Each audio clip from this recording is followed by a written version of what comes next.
Amidst a fierce blizzard engulfing the wilderness, he single-handedly drove his snowmobile through the white snow, seeking survival in the harsh cold. As the wind howled through the deep forests and the temperature plummeted, he finally reached a wooden shelter deep underground, almost completely buried in the wild winter.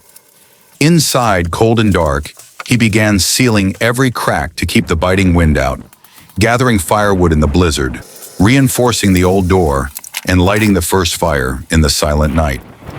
In the flickering firelight underground, he recalled the first time he discovered this place, a forgotten ruin in the deep forest, and how it had gradually been reborn as a warm refuge for anyone lost in the harsh natural environment.